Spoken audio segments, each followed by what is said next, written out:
Let's talk. Hello, weirdos. Hello. How are you doing this morning or this afternoon or good night, pretty much, Right. depending on where you are in the world. I am your Gen Z host for Let's Talk Live today. Mm-hmm. Trinity Grace. Trinity Grace.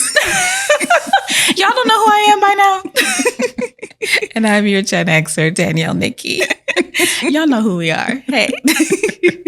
Thank you so much for joining us. If you're watching live or in the past or in the future, make sure to like, comment, and subscribe. Mm-hmm. And if you're watching in the future on YouTube, make sure to hype that video. Y'all have been pretty consistent with that. We really appreciate the love. Thank you so much.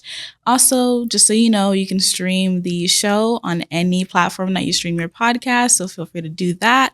And we're on all socials of any kind at Our Two Gens. So please come find us. Exactly. Thank you very much. I hope you guys are doing good this morning because we've got some tea for you. We've got some laughs. So we're going to dive right in. So excited. I have my first Reddit.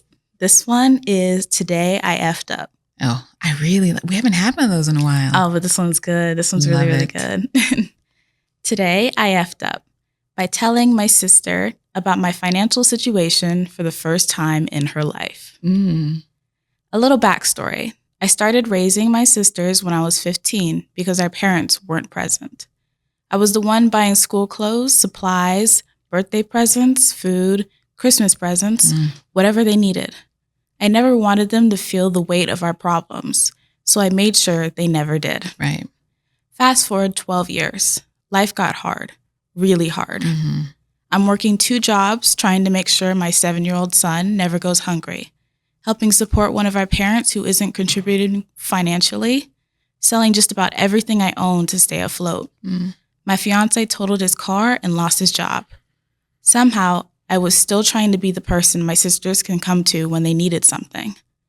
Out of the 4 of us, my third just graduated high school and is getting ready for college. But what she didn't know was how bad things have gotten because I never told her. I never told any of them. But for the first time, I finally broke down. I told her everything. But before I did, I made her promise me one thing, that nothing would change. I didn't want her or the others to stop asking me for help or to feel guilty. I told her I still want to do everything I can for them because that's what I've always done. And honestly, I just wanted someone to know why I seem so exhausted all the time. That same night, she and her boyfriend went grocery shopping while I was at work. They quietly filled my kitchen cabinets and the refrigerator. Not ramen and canned soup either. Meat, produce, snacks for my son, the kind of groceries that make a house feel full. She used the money she had been quietly saving for college. I cried harder than I had in a long time because every time I opened another cabinet, there was more food. For 12 years, I've been the one trying to make sure everyone else was okay. I've never expected to know what it felt like to have someone do the same for me. I feel sick to my stomach that she felt the need to do that, but I'm so, so, so grateful. Oh my goodness. So you just going to make me cry first thing in the morning. Like, joke's on you. I wanted to cry at 8:03 a.m. That's so sweet. It's because so sweet. I can relate. You know, the OP has taken on the parental role here, and you never want your kids to struggle to have to worry about adult things. They have their whole life to worry about bills and, you know, making sure there's food on the table and all that stuff. And so the fact that they took on this burden is so commendable. Yeah. And also to just be like, I don't want it to touch the other family members. It's like those are your siblings, but you raised them and you're like, I'm going to do everything I can to protect you. And how sweet of the children to just keep filling up the cabinet and the fridge sweet. And like not even saying a word about it. No. Not trying to make somebody feel bad about it or hold it over someone's head. They just did it. Yeah. And that just like, seriously, like, why are you trying to make me cry at 8 o'clock in the morning? Because it's so good sweet. For you. Oh my God. Ugh. I know. And so special. Am I overreacting? My husband's mom knew my fertility results before I did. Huh? How is that possible? I will let you know. My husband, Tom, and I have been married for 5 years, together for 7. His mom has never liked me. She still treats me like a phase he'll grow out of eventually. A couple of months ago, he got really into health stuff. gym every day, and wanting us both to do a load of tests. I've got a thing about needles, always have, so I said no to most of it. You can relate to that. Yeah, I hate needles. We settled on me doing one blood panel just to drop the subject. I did it, hated it, then forgot about it. Last weekend, his sister was over from abroad, so there was a big family dinner. Out of nowhere, his mom turns to me and says, all sympathetic, plenty of couples have never had children and turn out perfectly happy. I just sat there. What was she on about? Right. Nobody has ever said a word to me about kids. I asked Tom in the car afterwards, and he said she's just being dramatic and to leave it. He got in the shower, and I did something I've never done in 7 years together. I picked up his phone. Ooh. I went straight to the messages with his mom and scrolled. There it was, from a couple of weeks back, him telling her my results had come in and that I might be infertile. Oh, my God. 2 weeks? I went into my own emails to actually find these results because I'd never even seen them. Buried under a load of newsletters, I found it, already marked as red, even though I never opened it. It said that one of the fertility markers was bad. So there I was, shocked, reading the worst news I've had in years for the first time, weeks after my husband had already decided what it meant and told his mother. I grabbed the keys while he was in the shower, and I'm at my parents' now. They're away, so it's just me in their empty house, not knowing where to go and ignoring all of his calls. And the thing messing me up is he's not a monster normally. Part of me keeps wondering if I'm overreacting. Maybe he panicked and handled it like an idiot. But then I remember he told his mom before me, and I feel sick all over again. So am I overreacting? No, it is something literally about her body, and you decided not to tell her. You read the email, and you decided not to share that information with me. Like, hello, I'm the one having the child. Yes, I should be able to know about this. You know, yes. It affects me too. Yes. And the fact that you told your mom and y'all are having opinions about me when I'm not there. I wish you would. That's crazy. This is a red flag for a lot of things. Oh my God. I'm so excited to use her for like always. And also divorce. Yes. Divorce. Instantly. Okay. Oh my goodness. Because he went to mom with something that should have been private. Thank you. So it's not about the act. It's about what it says about his relationship with his mother versus relationship with you. Yes. And so he immediately was like, I'm not going to go talk to my wife about this thing that affects both of us, but it's also just about her body. I am going to run and talk to mommy. Mom. Ugh, I hate a mama's boy. I'm sorry, but I hate it. It's terrible. It's toxic. It's very toxic. Yeah. Codependent. I know you love a codependent relationship. I love a codependent between women friends. Oh, a female codependent relationship. Yes, I do not like mother and son codependency. That shit is just gross. Gross. It's so unfair. And not even to mention she's mad right now, yes, but she still has to deal with the fact that, hey, I may not be able to have kids. Yes. And that is another layer of like sadness and another thing she has to deal with. And mourn. Exactly. And now you're deciding that you're just going to like experience that without me. Right. Even though it's about me and you. That's crazy. Yeah. He took that away from her and now she has to do it alone in a house. Like even her parents aren't even home. Exactly. No one is there for her. Right. But he got to process this with his mother. With his mom. Instead of me. Instead of like, hello, it's about me. Those were my results. No. That's crazy work. Why does he have access to your email? That part. Like, I don't care. My husband knows my passwords, but what I do know is he wouldn't go in there and check something that has to do with me and not talk to me about it. Leaving it red. You know there's a little button to check you it can unread. Unread. What a dummy. This guy. Let's see what the chat says. Yeah. What y'all saying up in here? Hi, how you doing? It was sweet and then it turned rage baity so quickly. Oh my God. Oh man. Hey, Jazzy. Boy-mom relationships are dangerous to other women's safety and well-being, in my opinion. Yeah, they can definitely be, for sure. Yeah. Oh, Christina says she loves your scarf, Mom. Oh, thank you. Thank you. Oh, man. Yeah. It looks like everybody is really upset about this the same way we are. Yeah, because, hello? It's like, dumb. I know you didn't decide that you're just going to deal with this without me, even though it's about me. Like, I went through the trauma of getting poked by a needle and you decided you didn't want to tell me. Right. Get about it here. Seriously. As someone who does not like needles, I hate needles. Do you think we have time for a story time? Of course we have time for a story time. Okay, so I don't like needles, as it's known.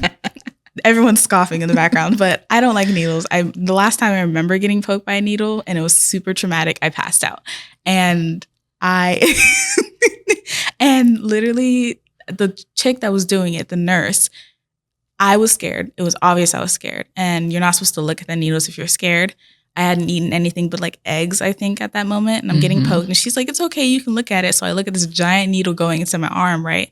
Get a spike of adrenaline. I'm like, oh my God, I feel woozy. And she's like, it's fine. It's cool. It's whatever. She finishes what she's doing. We're done talking. We go out into the hallway. I'm feeling really woozy. I tell my dad, I'm like, hey, I don't feel good. And he's like, just like lean on the wall. And I'm like, okay. So I lean on the wall. And that's the last thing I remember. Let's get the other side of the story. Turn your mic on. Exactly. Let's get the real story. That's crazy how you started that. I'll let you cook too. Wow. Okay. So we're at the doctor. I have to be in there because she's not 18 or whatever. So she gets the shot. We go back out. We're going to schedule for another appointment later on. She's behind me. She's like, I'm not feeling too good. I'm like, oh, no problem. I think the phone rings, or do I call you? You called me. I call my wife, her mother. She says, I'm a little woozy. I said, no problem. She's against the wall. I'm right in front of her. I turn around to look at the lady to schedule, and all you hear is boom, and she hits the floor. So I will tell you from my perspective, because there's 3 sides to this story. I am at work. He calls me. He tells me, yes, we just had the appointment. Everything's fine. And then all of a sudden I hear, oh, shit. And then the phone hangs up. And I'm like, what happened? She hit the floor. I literally was on the wall. So I'm sliding on the wall. And I just like... And immediate, I'm going, oh, Lord, they about to act a fool in here. Yes, we're still in the little like hospital or whatever. And the doctor's office. The doctor's office. And so, of course, they go full on like nurse and doctor mode. And they're like, oh my God. They're like making sure I'm okay. They call 911, so the ambulance shows up. And I'm laid out on the floor. And I'm like... And I'm sitting here going, no, she did not fall out. And the first thing I'm thinking is, she is not stepping foot in that damn ambulance. No, they you go are charge not. Absolutely an arm and a leg. No, so they poked me a couple more times to like get my blood and stuff and make sure I was okay. I didn't really feel those. I was still like, whoa, what's happening? But literally it was lights out. And then I woke up and everyone was around me. And I was like, whoa. Now here's context to it before they start saying I'm a bad dad. I know my daughter. She will fall. If you can fall, she will fall. No. Now, mind you, it was early. She had only had eggs. Yeah, which probably wasn't smart. That will spike your insulin. And boom, knocked out. And I'm thinking, oh, Lord, they're going to try to get her to the hospital, do all this stuff. And I was like, no, I think she's fine. She just needs to eat. Yeah. And they kept pushing. I said, no. Right. You know, like, no, we're good. We're not going to catch a charge or like get that like bill or whatever. So funny. Yeah. But yeah, so that was my passing out story. No, I love how you're trying to run past the dramatics of it. It's way worse for you. It's so funny because literally like she was on the phone and she like, all she heard was me passing out. It took 3-4 minutes for him to call me back. And I'm like, what happened to my family? Like, Trinity tried to die. He said, Trinity down. I'm dead. So you get to know us just a little bit more. Yes. That is a Trinity lore right there. I've only passed out like 3 or 4 times in my life. But but that was like one of the first. I think that was the first time. That was the first time. But yeah, it was And so we get in the car. I'm like, what the hell happened? You were against the wall. And I was like, I told you I was feeling nauseous. First time passing out. Immediately is my fault. I'm thinking, I thought everyone knew if you start to feel lightheaded, just lean over a little bit. Get a little blood to you. I literally did. You lean Okay, over. I'm going to stop this because this is the Libras. It's terrible. They will start going. Say boom. Reminds me of Angela from Why Did I Get Married? Boom. I can't. But we can all agree that I was in the right here, right? Okay. Thank you. He was like, whatever. All right. Amazing. But so we were on Threads and we found a really, really funny like thread conversation. If we can go to my screen. So this chick was like, me and my girls are in the group chat talking about the worst gifts we've ever received from a man. And so people started like posting the worst gifts they've ever received from a man in this thread. So we're going to read a couple of them because they're hilarious. Let's do it. Men. Do better. I'm going to say that ahead of time. Just do better. This one, I dated an IT guy who insisted on gifting me a new laptop when I told him I was shopping for one. A month later, he angrily demanded it back. Turns out he'd stolen it from work. Instead of giving it to him, I packed it up and mailed it to his manager with an apology. Yeah, he got fired. Period. So you're not about to involve me in this criminal activity. Exactly. No, I wasn't involved. Next one. My ex gave me his old laptop for my birthday and simultaneously revealed his brand new one. So you gifted me your old janky laptop so you can get a new one. And then he pulled out his brand new one like, oh, look what I got. It's like, it's not a gift. It's a hand-me-down. Exactly. Goodbye. And he probably was like, yeah, here you go. I did good. Right? It's like he didn't eat. And at the same time, though, not even days later. Literally at the same time. It's terrible. This one, I was a hardcore vegan. He gave me a fur coat. Bro, really? You know one thing, because we were vegan for a while, a lot of people don't realize that it's not just what you're consuming, it's what you're involved with, period. Like what you put on your body. They aren't wearing leather because that is the skin of an animal. They're not wearing the fur of an animal. They're not doing anything that harms an animal in any way. Exactly. So it's a fur coat? You just didn't care about my lifestyle like at all, huh? Period. Love that. Love it. My husband brought me a pelvic floor exerciser and a bikini trimmer for my birthday once, less than 4 weeks after an emergency C-section of his 10-pound 15 baby. What? Bro, I don't even have words for the level of audacity this guy has. Disrespect. The audacity. Like, what? Did you Okay. Your baby? Oh, please. Yeah, I just birthed your child. And you're like, fix it up. Hook this up so I can get back in there. It's been 4 weeks. Hook this up so I can get back in there. It's crazy. He said, that's basically what he said. My first boyfriend made me a custom book of all the reasons why he loved me. Gave it to me for our anniversary. It was beautifully written. I even cried. 2 weeks later, he dumped me because he didn't love me anymore. Like, what? You know what he did? He dumped her because the side chick was like, I'm ready. I'm telling you. Wait. About my theory. It's all just waiting until something new because they don't want to be single. They don't want to be by themselves. So it's like, okay, well, I love you. Mad. Like he knew that would make her happy and maybe get her off his back about something.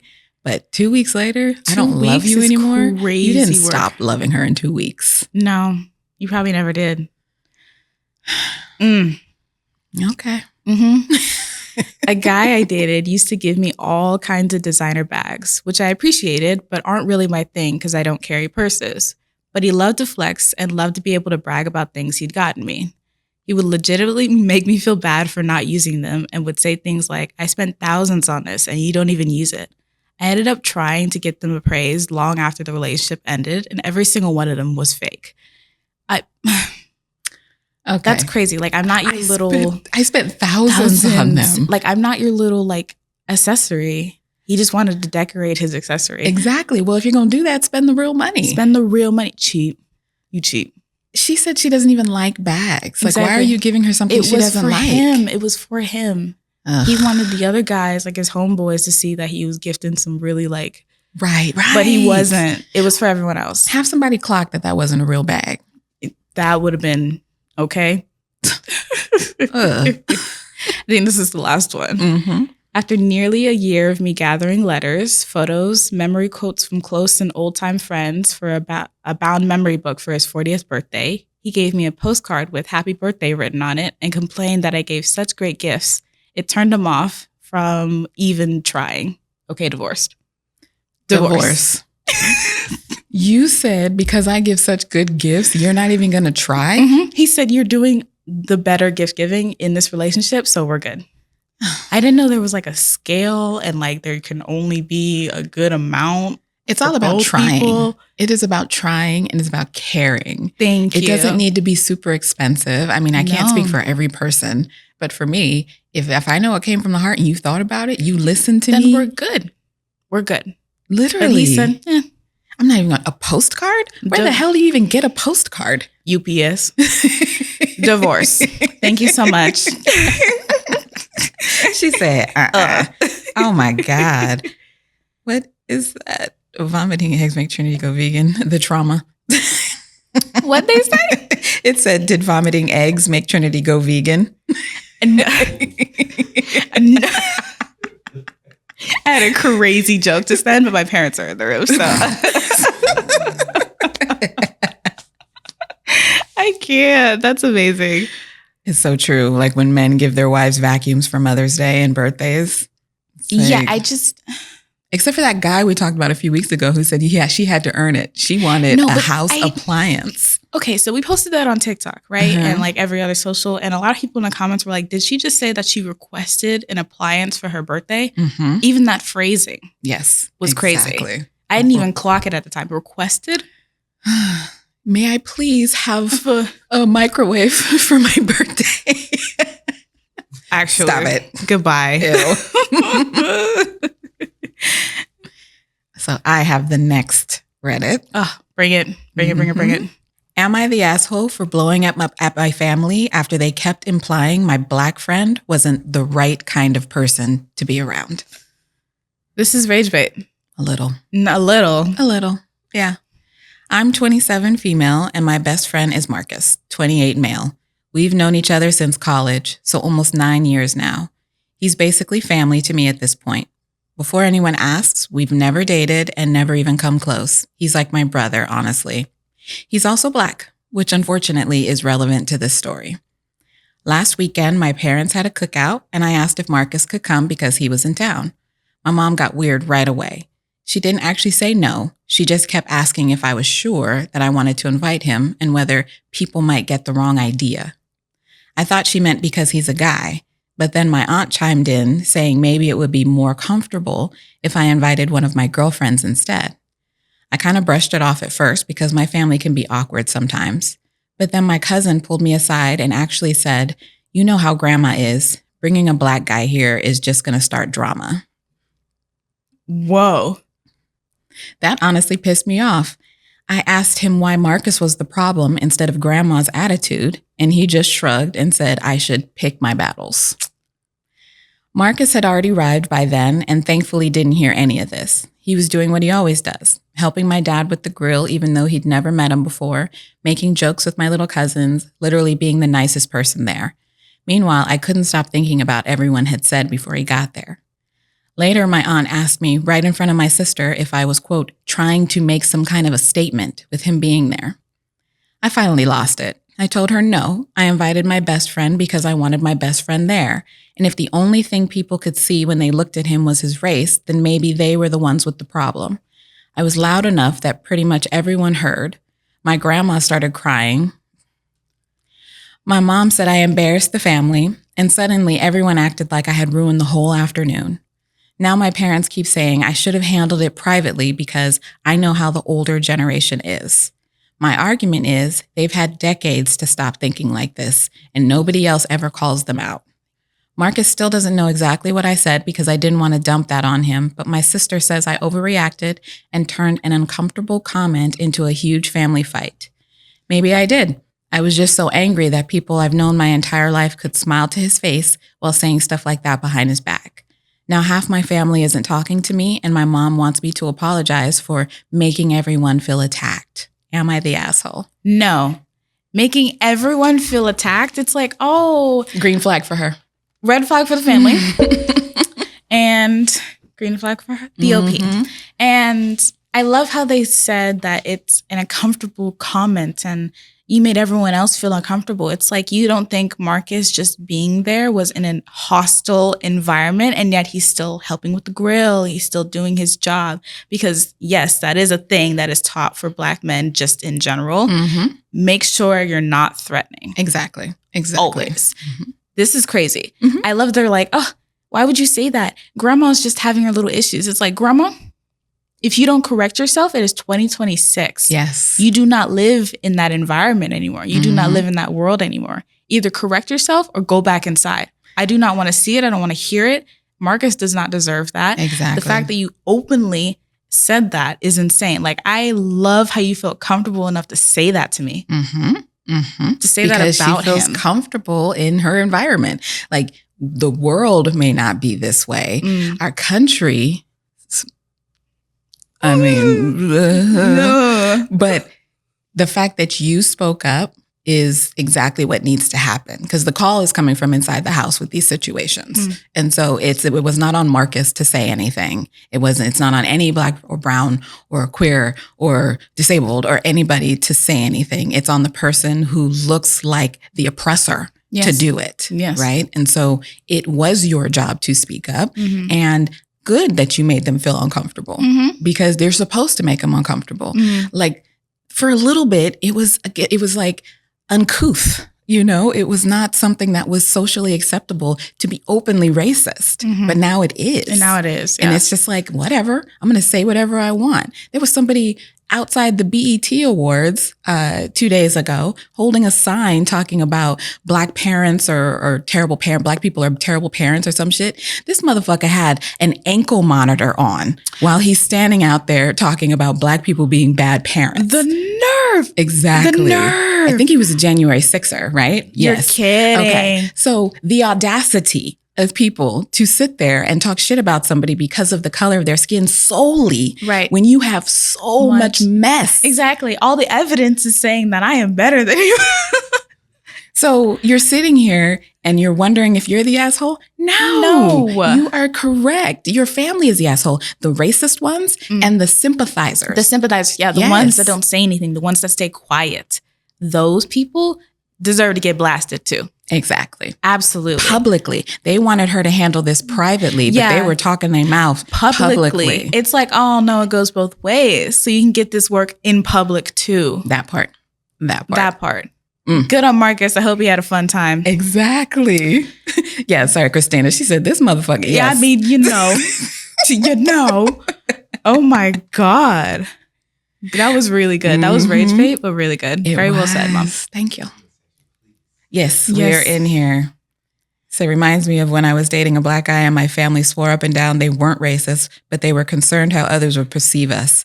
Normal people don't think about that. Exactly. What are we concerned about? What are we concerned about? That means that your circle is tainted. If you think that people are going to be upset that you're with somebody who's Black and brown. Exactly. That should never be a thought. You know what I mean? Exactly. That's crazy. Well, hello. Oh, well, thank you. You said I cuss real good. I've been working on it. Yes. It's crazy work. Since I was a teenager, okay? Yeah, very proud of the OP for not being indoctrinated in that, because she could have easily become the same person. You know what I mean? And she grew up in that like environment and everything like that, but she decided to go in the opposite direction and call out the stuff that was wrong. So very good on her. Very good. Because a lot of people just like, they fall into it. Yeah. So family isn't always blood. You choose your family. Absolutely. Yes, we are all about found family here. Yes. You don't just earn that just because. It's like, nah, man. Oh, honey, not the white tears. Yeah, why we both immediately were like, get out of here with that, actually. It's like, you're going to do something horrible and then be like, but don't say anything about it. Oh my God. I couldn't care less about your tears. I don't know. Keep them coming. Wipe them, actually. I don't want to see it.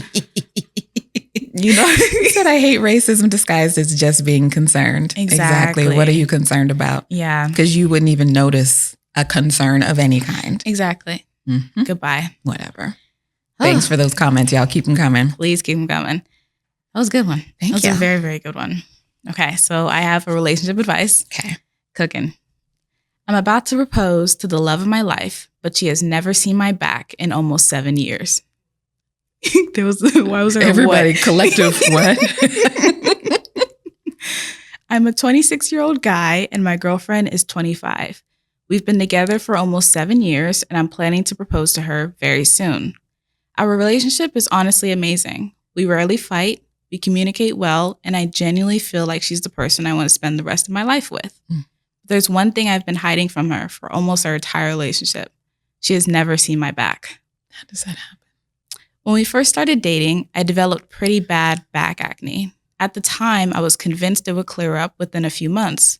So when she asked why I never took off my shirt around her, I lied and I told her I had an allergic skin rash that I felt insecure about.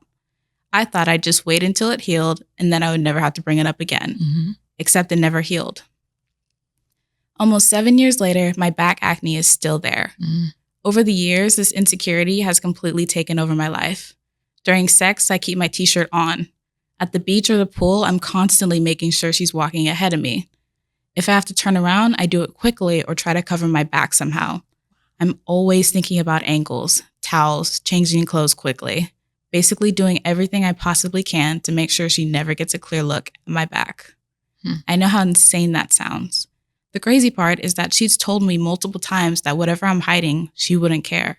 She's the kindest person I know. Rationally, I believe she'd probably hug me and tell me it's okay. But after hiding it for so many years, it feels much bigger than just acne now. It's become this huge secret that I've built my life around. I'm embarrassed that I've lied about it for so long, and I'm terrified she'll wonder why I never trusted her enough to show her. I feel ridiculous saying this out loud. I'm about to ask my dream girl to marry me, yet she's never properly seen or touched my back. Has anyone else dealt with an insecurity that you got completely out of control like this? How would you handle it if you were in my position? And how would you react if you were in hers? I could really use some honest advice. I feel so bad for you. Me too. Because it's not about the back acne. It's how you feel about it. You know, because some people have it and they're like, whatever, you know, come rub my back. You know, it's like, what? But the fact that you feel so insecure about it, I can understand that. And I can relate to that.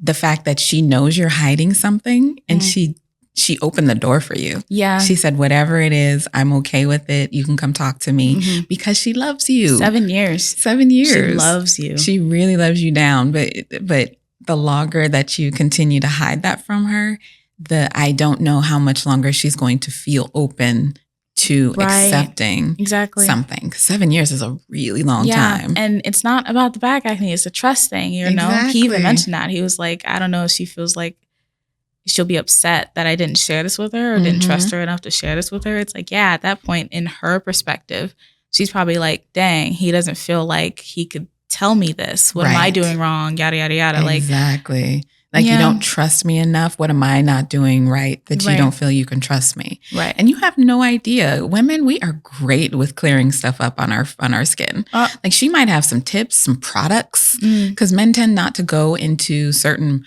skincare products. Like, there's Korean skincare that can clean that shit right up. But you don't know about it. And maybe she does. Right. You know what I mean? Like, she could take you to a dermatologist. Like, there's all these things that you guys can do together because it is a superficial thing. I think that it could help just to open up to her. Definitely. And then, I mean, I don't know the whole ins and outs of it, and it might seem woo-woo or something, but there's a possibility that the stress of you holding this is maintaining this ailment on you. Right. You know what I mean? That you're just like so stressed about it and you're like, I just need to hide it, blah, blah, blah. It's not going to go anywhere. Exactly. You know, if versus you're always you just focused on it. Yes. Like that. You have to just heal yourself, and like the outside really does be like changing like that. Stress does not do anyone any good. No, like your body does change with advanced stress and ongoing stress and cortisol levels. And so it's just not good for you. So I'd say let her know, then propose, then live happily ever after. Exactly, because that is your girl, okay? Right? Go get her. And I also did want to mention that it's kind of amazing to read this because it's like people love to think that in relationships, women are the only ones who are insecure about things, are the only ones who like care about your physical like at all. And so it is nice to be like, hey, it happens to everyone. If you love someone enough and you care about their opinions, insecurities start arising, like just naturally, because we're human beings and stuff like that. So it's just like, you're not alone. It's completely okay. She loves you, and that should be enough. You know what I mean? And she, like I said, she already gave you the open door, so go on through it. Yeah, it's all right. Aw, that one's sweet. I'm trying. Yes. I'm trying. And you're over here rage baiting me, Mom. Because that's what all I see. It's terrible. So we had another thread that came across our feed that we wanted to talk to y'all about. So if you don't mind going to my screen. So what's something that someone just said to you in passing that changed your whole worldview? Okay. So the world's oldest profession is actually midwife, not prostitution. But that doesn't sexualize women, so they don't mention it. A drunk girl in a bar bathroom to me since circa 2010. Oh my goodness. But think about that. Yeah. It's true. How many times have somebody said, it's usually male, that the oldest profession is prostitution. And it's not. It's not. They even said that in an interview with Vampire, didn't they? Yes, they did. They did. It's a quick little rage baity thing to say, but no, midwife. Right. Women have been having babies for millennia, and women helping women birth babies is what's so. Yeah. Just because you could be doing more doesn't mean you're not doing enough. Oh, wait, that's deep. It is. Wait, hold on. I like that one. Exactly, because especially, I'll just speak for myself. If I have some downtime, I'll be like, what could I be doing? There's always something that needs to be done. And so it's like, well, let me go ahead and fill this up. But one thing I try to tell you and your sister is you have to plan downtime if you are the person who exists like this. Yeah. And so, or not, if you're going to look up and all your time is spent doing things versus reading a book, taking a nap, relaxing, watching TV. Yeah. Whatever I'm so bad at that. I'm not even going to lie. I'm so bad at that. Even when I take time to like relax or whatever, it's not really relaxing because I'm like, during the whole time, I'm like, I'm wasting time. I feel like I could be doing something else. So it's not really like enjoyable. This one's for you. Oh, like, Lord. Read it again. I read it. All right. My son was age 8, about 27 years ago, when someone insensitive asked him right before he was to walk on stage to perform a piano recital, "Aren't you afraid to do this?" He replied, "Yes, but I want to more than I'm afraid to." That instantly became our enduring family motto. He said he was 8? Mm-hmm. Jeez. Right? This guy, I'll come to his TED Talk. He's so wise. Just because I'm afraid to doesn't. Yeah, period. More than I'm afraid to. Like, I'm going to do it. I'm going to do it scared. Yeah, my fears should not stop me from doing what I want to do. Absolutely not. It's very wise. Just do it scared. Yeah. Mm-hmm. You don't get extra credit for constantly sacrificing yourself for the comfort of everyone else. My therapist. Yeah. Right. I'm speaking to y'all. Okay. I know you hear me. I'll take that one. Yeah. For sure. Yes. Rules are meant to maintain order, but empathy is meant to maintain humanity. And I think this goes to all, like, I'm just going to speak for our country right now. Yeah. There's a lack of humanity going on, and empathy, where it's just like, give people grace. You see on social media, somebody says one wrong thing. And I'm not talking about racism or, homophobia, like somebody, misspoke or said something that they maybe weren't as educated about, and the pile on. Yeah, is insane. It's like, why are y'all coming so hard for something that really wasn't that big of a deal to begin with? We could have just done a small correction and now they know. Exactly. But no, it's like the fact that you were wrong. When, let's be for real, if we asked you about something else, you'd probably be wrong about that too. That part. It's just like, I think social media especially has just like created that wall and that boundary. If you text something, it doesn't hurt as much. If you bully someone over the screen, it doesn't hurt as much. It's not real. I wasn't there. It shouldn't hurt them as much. I don't know them. You wouldn't say it in front of their face. No, you wouldn't. But then people are just the lack of like, I don't know, connection with other human beings, because we're doing so much of our interaction online, is the problem. Agreed. You know what I mean? Agreed. Like, if you can't see how it hurt somebody, it's not real. It didn't hurt them, right? It didn't matter. Like, what you said wasn't even real. Yeah. Don't cling to a mistake just because you spent a long time making it. Right, everybody. Yeah, there was a lot of ums in here. People are cooking. Because you may not have thought it was a mistake when you started it, but then you realize, oh, this isn't for me. But we've been married for 10 years. I started this program. I got this certification so I could have this job. all of that can be corrected once you realize it was a mistake. Yeah. And like change is good. A lot of people think that they can't change. Like they're stuck in something forever. It's like, no, if our lifespan is 80 years, right? That is 80 years to do exactly whatever you want, to change every year if you want to, every week if you want to. Every day, wake up fresh and renewed every single day. We are not stuck. No. We can't be stuck. I mean, you can. You can, but please don't. Don't do that. Yeah. All right, so this made me finally understand why some people seem to equate drag with a sexual performance. Are drag queens inherently sexual, or are you unable to divorce the performance of femininity from a presumed solicitation of sex? Period. Yeah. Actually, yes. So dig deep down into that. Yes. So because a woman is dressed, and we're not, like, we can separate this from drag, femininity. She wears makeup. She wears an outfit that makes her feel beautiful. So she's soliciting you just because of that. That was for you. Yes, because it's not about your own individuality, your own self-expression, coming into who you are. It's always going to be about someone else. I'm doing it for someone else. It's like, babe, no, I'm not. No. This is purely for my soul. Because I want to wear this. It has nothing to do with you. Exactly. That's crazy. I think I have another one. The first time I read, they didn't burn witches, they burned women, I really had to sit with that for a minute. We were taught to fear witches as evil devil worshipers, but in reality, they were just women who refused to marry or owned land or stood up for themselves. That part. That part. Yeah. Say, how dare you? Yeah. And I think we discussed this a couple episodes ago about how men fear female like individuality. The fact that we don't need you is the most terrifying part. The part that us being successful is scary to them. Us being wise and strong is terrifying, because once we realize our strength, we are unstoppable, and that's their worst fear. Well, when the conversation that's being had amongst women who are dating, who are single and dating, is that once men had to weren't able to hold a job over a woman's head. They had to grow a personality. They had to be a good partner. They had to do all these things. And now there's a crisis amongst men for being lonely. Yeah. And so it's like, okay, or you could just be a kind of person that a woman wants to be around. Right.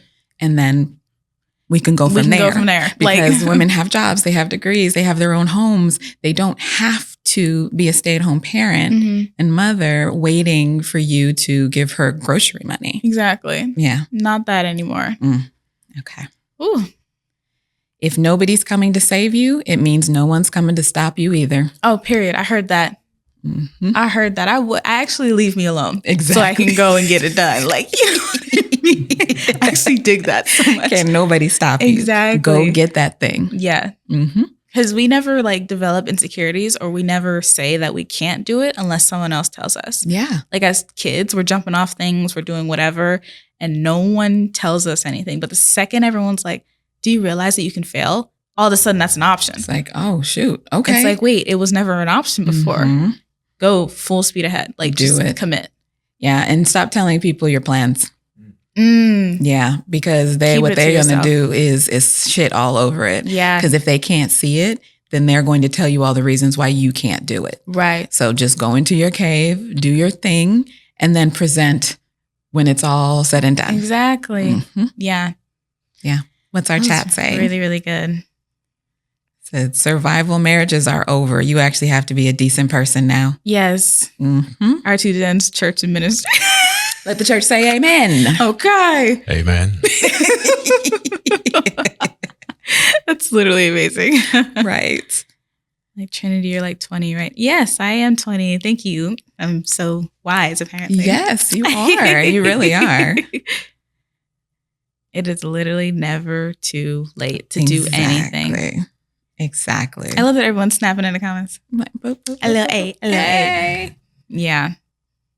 Oh, yeah. I love this. All the love in the comments. I'm really here for it. We're so happy that so many of y'all are here. A lot of first timers we're seeing in the comments. So welcome. Hey. But yeah, it's always a place. We're always just going to tell you to like believe in yourself, love the people around you if they've earned that. And yeah, this is always going to be positivity and self-expression here. It's amazing. Oh, Charlie, the therapist's mother-daughter pod has been so healing to watch. That makes me feel great. Yeah. I'm so happy because we're just being us. Yeah, it's super chill. Yeah. This is how it is when the cameras are off too. So for sure. Yeah. All right. I have our story submission. Yes. If you don't know, you could submit your own story as well. If you're watching this on YouTube, go ahead and head to the description. The link is right there. If you're listening to this or you see this anywhere else, go to our2gens.com and go to the tab that says submit a story. It'll be right there. Yes. We want your tea, so bring it. All right. Can I cuss? Girl. Lovely. Okay. Am I the asshole? Yes. For cutting contact with my friend after she moved away with her boyfriend. Ooh. Just a light trigger warning for this one. Okay. My friend and I have been close friends for a little over 10 years. She's seen many phases of her life, and she has seen many phases of mine too. She's been in a couple serious relationships and has been married before. I was there for her after she divorced her partner. She recently got into a relationship with someone who was not a good person. I have never met him, but from what she has shared with me, it's been pretty bad. He's yelled at her and even threatened to shoot her. He even bragged about slapping his past partners and raised a hand at her. I'm not sure if he hit her though. His excuse for being aggressive was because he was on drugs, so he got clean, but continued to treat her badly. While she was with her partner, she's only ever contacted me to vent and never asked about how I was doing, especially after losing my uncle. But I always answered her calls and listened. One day, she called me and said that she was done with the relationship, so I let her vent. I thought it was actually over, especially since she finally told the family everything he's done. A week goes by and she calls me to ask to hang out soon. I told her I was kind of busy with school and work, but she stopped me and said, I want to hang out before I leave for Utah. I stayed quiet, then angrily said, You're back with him? She had expressed before that their plan was to move there. She said yes, and that she was moving at the end of the week. I was very upset, and I was very mean to her on the phone. I said, This person does not care about you. You're leaving your whole family and friends for someone that is abusive. I told her not to call me when things go bad because that's all she ever calls me about. She never asked to hang out or even ask how I'm doing or even talk about stuff like we used to. We said our goodbyes on the phone and she left. Her family has contacted me, worried that she's moving to another state with someone who's abusive. She tried to message me, responding to my social media stories, but I've ignored her. I just don't want her to lay her problems on me anymore since she never took my advice, especially since I've also been in an abusive relationship. So, am I the asshole for cutting contact with my friend after she moved away with her boyfriend? Ooh, okay. Thank you for sending that in. Yes, thank you for feeling comfortable enough to share that with us and with this community. Absolutely. You are not the asshole for that. And that's a really tough one because with friendships, true friend tells you what's what, right? They're honest with you. And it's like, no, this guy feels abusive. You might be setting yourself up by relocating away from your entire support system to be with this abusive man. And the fact that you always come to me just to vent or to tell me your drama, but it's not a reciprocal relationship. You don't ask how things are going with me. That all sounds valid to cut off the relationship because what's going to happen, and it sucks, but is she's going to go out there. If things get worse, you're going to be one of the first people she tries to call. And what are you supposed to do? I know. You're so far away. It's the worst thing because literally in abusive relationships, that's the thing that they do.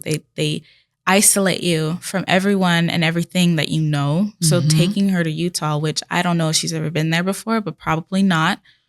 And now her friend is like, I don't want to be in contact with you anymore. She's probably not contacting her family. It sucks because when that moment finally comes where it gets bad enough, who does she have? Exactly. And it really hurts. And I think we should keep saying it that if you are with a partner and their first order of business is to isolate you from your family and your friends, this is a red flag. This is not going where it needs to go because when things go wrong, you have no one to call. No one. And you are isolated in some state you've never even been to, you've never lived at.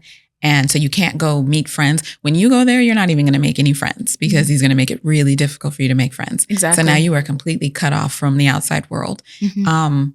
again, I have seen many true crime, situations that start like this. And I hate it because it's just like, now you're in this bubble. You have no one to call. You have no one to go to, and you are scared. And like, so what? I'm just supposed to talk to my abuser only? Like, this is my only. It's terrible. Yeah. So, and from the friend's perspective, it's like you can't like also accept a somewhat abusive relationship in this aspect too. Exactly. From the friend. You know what I mean? Mm-hmm. And it sucks because she's been in this position before too. Yes, right. And it sucks because she's like, I'm giving you advice that you're not receiving. What else am I supposed to do? Like, I can see this coming a mile away. You're choosing to still be in this despite my experience being relayed over to you and despite you still being in this situation. Exactly. And everyone telling you this is wrong, you're still choosing to go down the wrong path. So there's not much you can do because she's making a choice. Exactly. Yeah, I'd like to go to the chat and see what they think. For sure. Absolutely. I was just looking at that. Becoming a friend of convenience is really heartbreaking. Yeah. Someone said in a previous story y'all did, a longtime friend doesn't mean they're a good friend. And that statement is so real. Yeah. That is so real. That's that change thing that we were literally just talking about. It's like, if it was good then, doesn't mean that it's going to be good forever. Exactly. And if it's time to let go, it's time to let go. Yeah. Never to the second location. Didn't we literally say that? Very good point, Christina. Very good point. That goes for relationships as well as a stranger trying to abduct you. Yeah. What episode was that we talked about that? That was those survival hacks. Yeah. Oh my goodness. Man. Had a friend in high school in a toxic relationship, and she would always come to me to complain about him. But when I talked bad about him, she would get mad at me. It's like, what do you want me to do? I'm your friend. I'm trying. I don't give a shit about this guy. Like, do not come to me with your man's BS. Because I have a tendency to talk shit about them. Exactly. And like, I'm an actionable person too. Like, whenever friends would be like, he did this or he did that, I always wanted to like help. And that's probably not what they're looking for. They just want to vent. You know what I mean? It's like, well, I'm the wrong person to come to for that, because I'm going to be like, okay, I'm going to ride with you. What are we doing about this situation? But that's not what people are looking for. And it's so difficult to put that on your friend. Yeah. Because I love you as a friend and this person is hurting you. And so now I'm supposed to sit back and do nothing and and see listen. You suffer? No, that's hard. That's hard. And so I understand it's difficult to not have anybody to talk to, but now you're going to come to me and make me listen to someone hurting my friend? Exactly. No. That's not fair for anyone involved. Exactly. Oh, he'll probably make sure she doesn't work either. Exactly. Because why wouldn't he do financial abuse on top of all the other abuses? Oh, man. No. He is isolating her in every way possible. We see what's happening right now. And it sucks because so does she probably. And she's not doing anything. Sneakily watching y'all at work. Period. Well, hello. Keep it down. We don't want you to get caught. Go get your bag, but like, join us. Well, thanks for those comments, guys. Keep them coming. Those are great. Yeah. So I have our last Reddit. Okay. So would I be the asshole if we went to Spain instead of visiting my family for Christmas? No, I don't think so. I'm American and my wife is British. For Christmas, we trade off every year. One year, we'd do a big family Christmas in Wisconsin with my big extended family. And the next Christmas, we'd go to the UK. My wife's family is much smaller than mine. She's the only child, so it's just her and her parents. Her mom sadly passed away a few years ago. So the last few years, instead of going to the UK, we've started doing low-key Christmas trips with her dad. We've been to Greece, Italy, Japan, and we're planning on Spain next. Sadly, last year, her father also passed.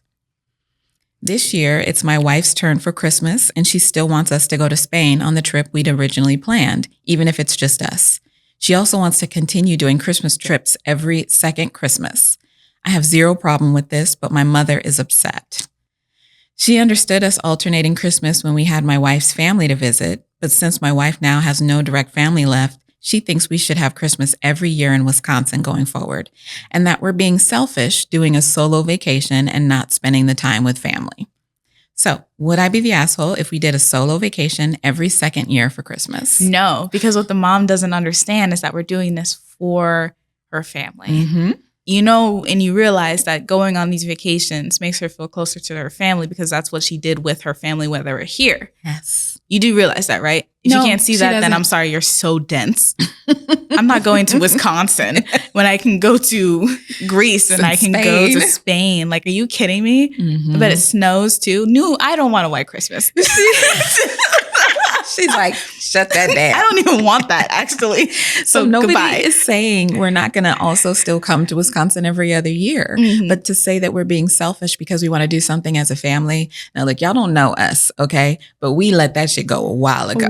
We'd be spending Christmas in the, doing whatever we feel like doing because we're not beholden to something outside of our family. And so, yes, we would love to come spend time with you, but don't say I'm selfish because I would like to spend time with my immediate family. Exactly. Like, let us do what we're doing and stuff. You ain't got to make the whole family be involved in this one thing. It's like, okay, so are you telling me that after you guys pass away, the whole extended family can no longer do this tradition? Exactly. Or like, are we just tied to you guys? Right. It's just about you, huh? All you want is us there so you can see your family. While I appreciate that and I respect it, it's like, oh, you guys built this big grand family and I'm sure that's amazing and everything. You have to let people do what they're going to do. They don't want to. Yeah. There's a lot of tradition. I remember hearing a story a long time ago that this woman always baked a roast, like her mom baked this roast, right? So she had the pan. She would cut off both sides of the roast, like the butts of the roast, and put it in the pan and cook. And her husband was like, why do you cut it? And she's like, because that's what you're supposed to do. It's the recipe.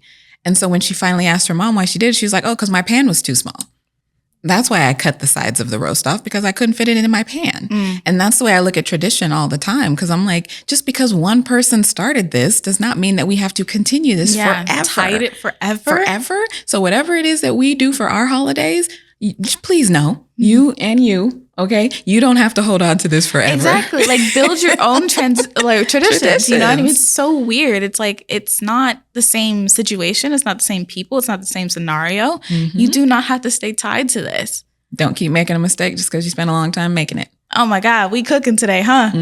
We just callbacks. Oh my goodness. Yeah, no, I'm sorry. Go to Spain. Exactly. It is an honor to their memory. Exactly. You were cooking on that. Well, hello. Good morning. There's a lot of y'all in here. Hello. Right. I love all the conversation. Oh, man. Your wife is also your family. That part. That part. I am working to build something. And you're like, come back to Wisconsin. I want to keep highlighting the fact that they want to come back to Wisconsin. If we have any Wisconsiners, I'm so sorry. Because Trinity isn't going in. She spent many years in Ohio in the snow, so she's a little. And she's I'm a city girl too. Like, it didn't make me like jump with joy to see like snow on Christmas. Right. It didn't really do that, because for a big part of my life, there was no snow on Christmas. We lived in Southern California. It's like, so we saw palm trees and we went to the beach on Christmas.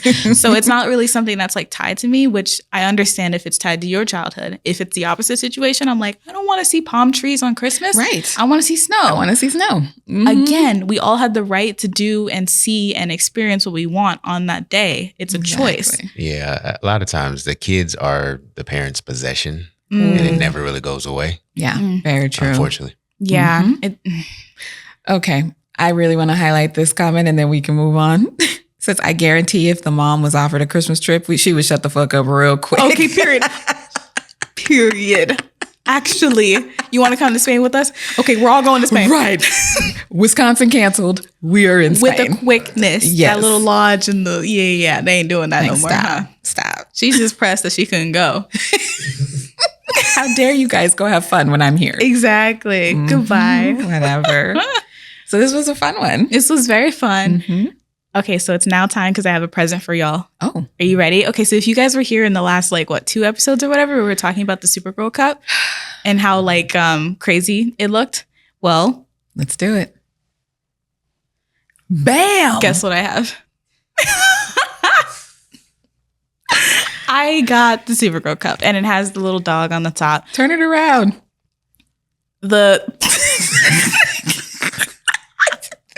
And just to make it better, it flaps and stuff. Chill out. Do y'all hear that? Let's do ASMR. It's so much worse in person. And it's a different texture, so it's like I'm about to put you on all kind of punishment. flaps and textures. I was just going to talk about how many ounces it holds, but all right. Thank you for showing up, everybody. She is on one right now. Okay, so here's a present. I'm thinking about putting it on my shelf, so let me know if I should put it on my shelf somewhere. But yes, I got it. It's amazing, and y'all should go get it too because it's kind of great. So it's actually fantastic. It's fantastic. Oh my God. Hilarious.